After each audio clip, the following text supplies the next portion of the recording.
Hare Krishna. Question: can a cardiac surgeon use injections for angioplasty which involve animal content, which may even be cow content? So, should one stop this because otherwise one will get implicated in animal killing, or can one do this? Answer: Krishna describes in the Bhagavad Gita, Sarvarambha doshena dhumena agnirivavritah. Sarvarambha, in all endeavors are covered by faults. Dhumen agnirivavritah, just as fire is covered by smoke. This means essentially that we cannot avoid faults in terms of some sort of contamination of sin in any activity. And Prabhupada used the example of directly killing, which is Kshatriyas have to kill on the war field, and even Brahmanas have to kill in some of the animal sacrifices, some of the sacrifices which involve animal killing. So, in general, when we live in the material world, especially when we live in Kali Yuga, we cannot avoid some contamination with sin. So, if we start avoiding all activities just because there is some sin involved in it, we will practically not be able to do anything. Certainly, activities which are directly involved in breaking the four regulative principles, we strongly avoid that. But when the purpose is curative, the point of abstaining from the activities or from the four activities which are prohibited, the point of the prohibition is to minimize the enjoying mentality and the entanglement thereof. Entanglement both in terms of the increased enjoying mentality and in terms of the karmic reactions. So now when we are not getting involved in that activity for that particular purpose, that means the activities, so when a doctor is using some medicine for treating some patients, there's definitely no enjoying mentality there. Yes, somebody might say that doctor is earning money for one's own gain. That applies everywhere, but the point of the specific context is not to hurt, it is to heal. And if for healing certain medicines are made which are made using animal products, then, and if there is no alternative, ideally speaking, one should look for an alternative, and even if the alternative is a little more expensive or whatever, even if it requires more labor in getting that, one can use the alternative. But if that is not possible, and this happens even in Ayurveda, Ayurveda also has many medicines which involve non-vegetarian content also. Now we have to understand here, there are two broad branches of knowledge. There is Paravidya and there is Aparavidya. Paravidya is transcendental knowledge and Aparavidya is material knowledge. So Ayurveda comes in the Aparavidya. Now the same principle of curing people which underlies Ayurveda, that same principle applies, is used in allopathy also. So in Ayurveda, generally speaking, there are medicines which are involving animal products, and usually there are some substitutes given. That okay, there are medicines without animal products also. But in some cases, there may be no substitutes. At that time, for medicinal purpose, a person can take the medicine, and if somebody is taking the medicine, then somebody also has to administer the medicine. So there is a difference between taking meat directly as a medicine and taking some animal ingredient which is just one part of the medicine.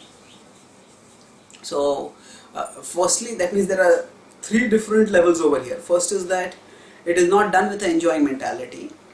Secondly, first is that faults are unavoidable. Second is that we are not doing this with an enjoying mentality. And third is, it's not directly that the meat is being taken, that is only one ingredient.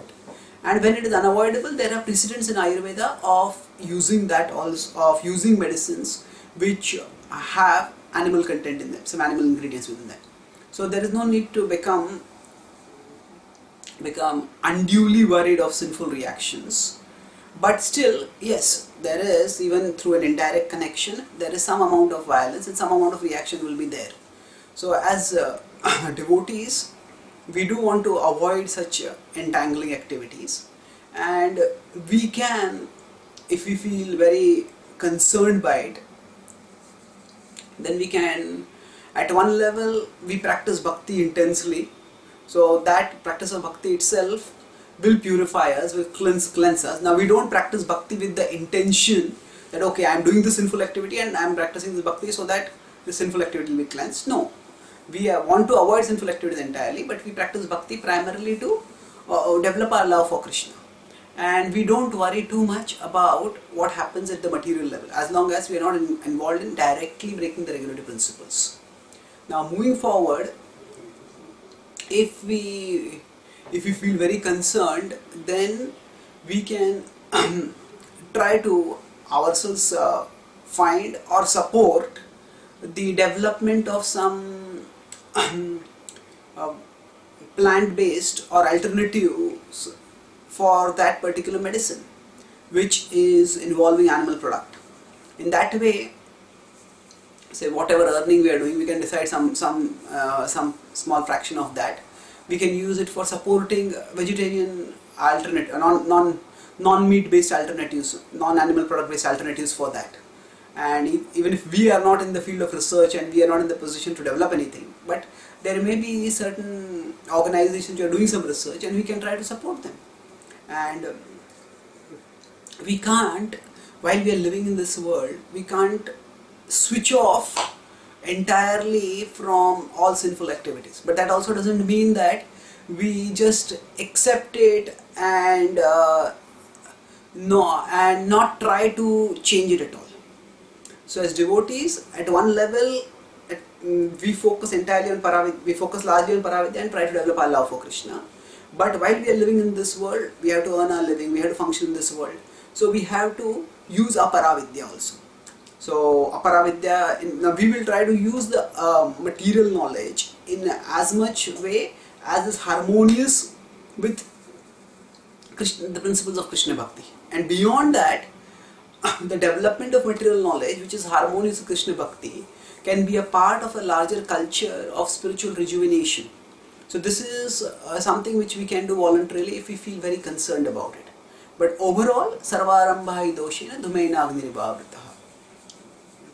That all endeavors are covered by fault, so we don't have to necessarily give up using animal products just because you give up doing angioplasty or give up doing a particular activity in the profession because it involves one component which has animal product. This is not like, say, abortion, where the whole activity is centered on killing the embryo, and this is not like animal slaughter again. So therefore, if we wanted to put on something on a continuum, animal slaughter is directly for the purpose of killing animals for sense gratification. Now abortion, it is also involving killing directly, and there is no curative purpose. Abortion, when the mother's life is in danger, is a different issue, but there it is primarily to various factors are there. Abortion is also a complex issue, but there is direct killing in it. So whereas when we talk about this sort of medicines which involve animal products, there is no direct killing. The components, they are produced in various ways, and they may involve some killing, but because in a continuum this will fall relatively at a milder level, so certainly it is not entirely karma free, but then we could say that nothing in this world is karma free. On a continuum, if we go, because it involves some connection with breaking the regulative principle, so it will be lower on the continuum than, say, a person who gives treatment using entirely medicines which don't use any animal products. But when that is not possible, when there are no alternatives, then we can certainly do it, but we also try to we can do it if that's what that is required, but we can also try to take some measures for protecting ourselves and for developing some alternatives in the future whenever it may work out possible. Thank you. Hare Krishna.